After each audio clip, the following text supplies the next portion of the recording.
Olá, aluna! Olá, aluno! Tudo bem com você? Professor Daniel Evangelista aqui novamente. Continuamos a falar sobre a convenção de arbitragem. E agora nós vamos estudar a fundo como é feito o compromisso arbitral. Vamos lá?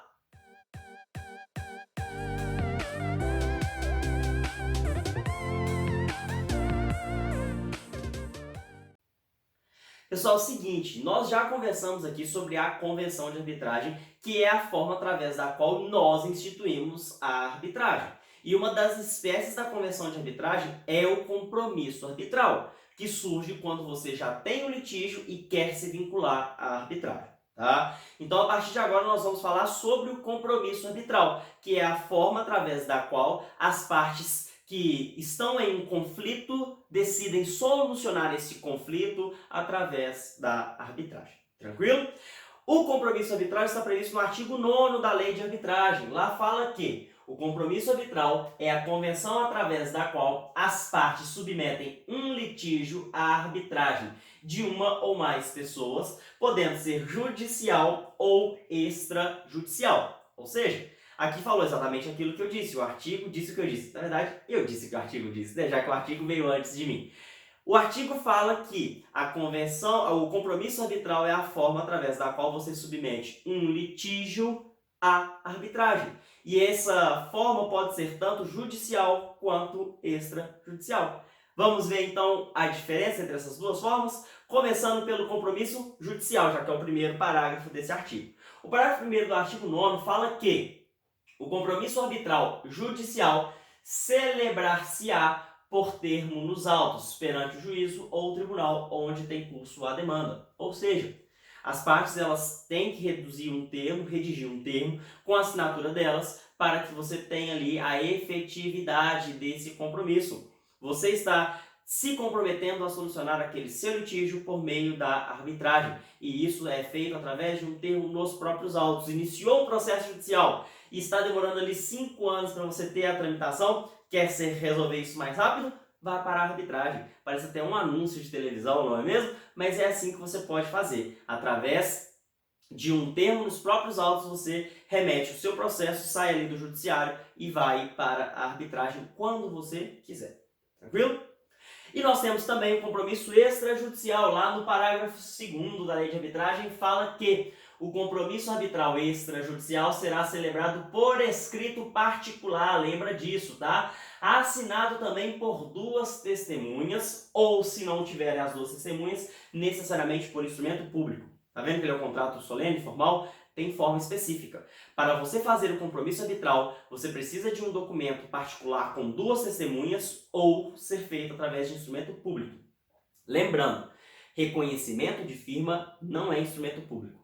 Instrumento público é você fazer o próprio contrato perante o tabelião.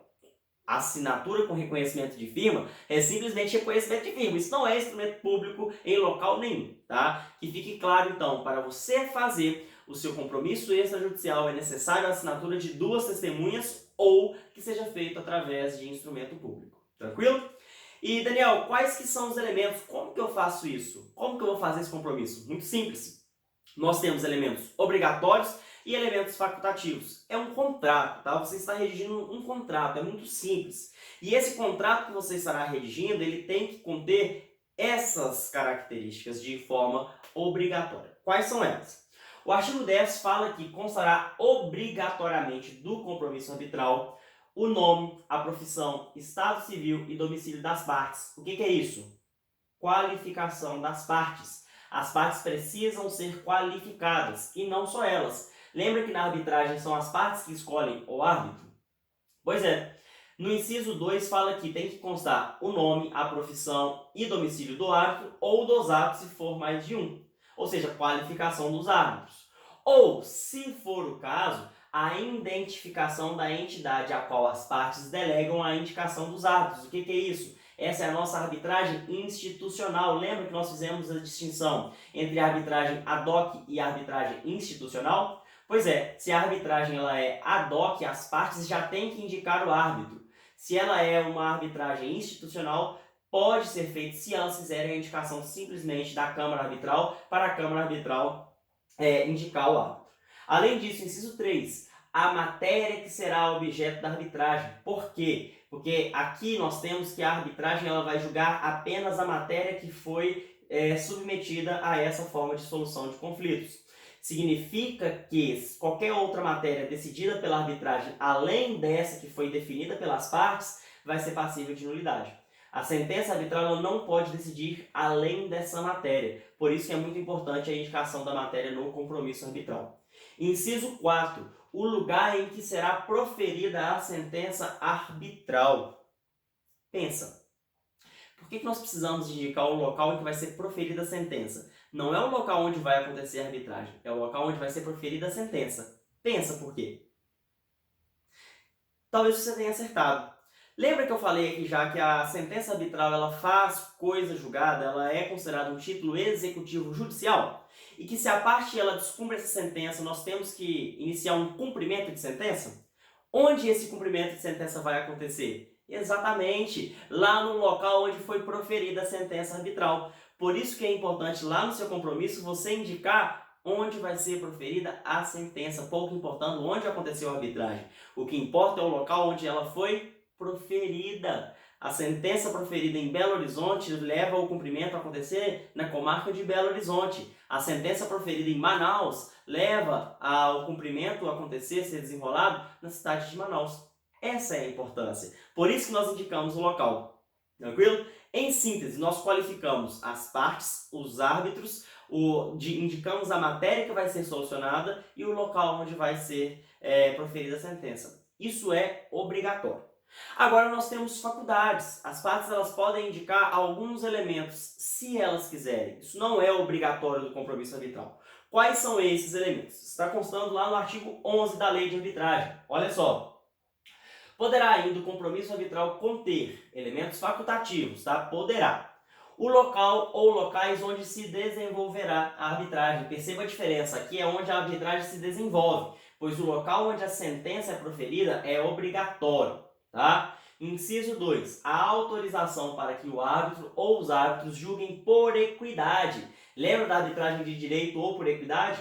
A regra geral é que a arbitragem ela é de direito, mas se as partes falarem que ela será por equidade, ela sim o será. Inciso 3. O prazo para a apresentação da sentença arbitral. Se as partes quiserem, elas podem convencionar inclusive o prazo que se terá a sentença. Se ele for descumprido, eventualmente o árbitro poderá ter a sua responsabilidade civil. Inciso 4. A indicação da lei nacional ou das regras corporativas aplicáveis à arbitragem, quando assim convencionarem as partes. Ou seja, se as partes quiserem modificar o ordenamento jurídico que será aplicado para a solução do litígio, elas podem. E aí elas têm que indicar isso lá no compromisso arbitral. Inciso 5. A declaração da responsabilidade pelo pagamento dos honorários e das despesas com a arbitragem. Presta atenção. A regra geral do processo civil é que quem perde a ação paga as custas do processo.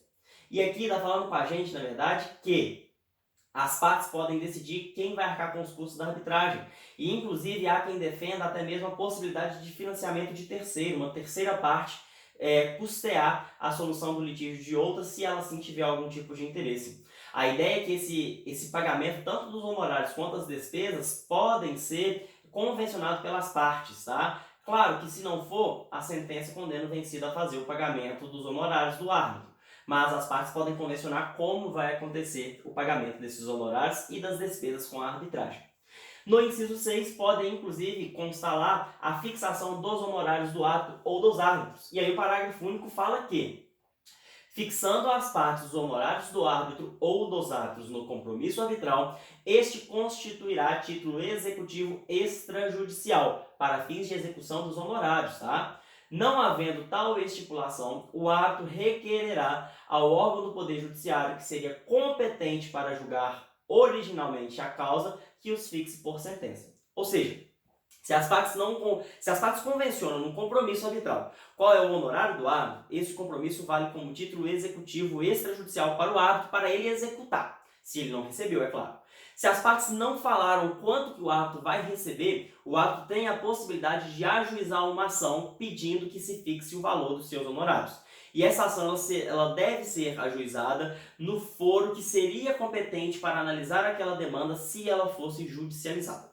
É assim que funciona. É essa a regra, os elementos facultativos ali do nosso compromisso arbitral. Ou seja, pessoal, elementos obrigatórios, qualificação das partes, qualificação dos atos, matéria que vai ser julgado e o local onde vai ser proferida a sentença. O restante, se você quiser indicar equidade, ordenamento jurídico diverso, fixar o valor de honorários do árbitro, fixar regra para pagamento de custos da arbitragem, isso tudo é facultativo. Bom, espero que vocês tenham gostado dessa aula. Se você gostou, curta aqui esse vídeo, comente aqui embaixo a sua dúvida, porque eu estou à sua disposição para saná-la. E quero que você também se inscreva aqui no nosso canal para você não perder nenhuma novidade sobre a arbitragem e outros assuntos jurídicos, tá bom? Espero você na nossa próxima aula. Um abraço e até lá!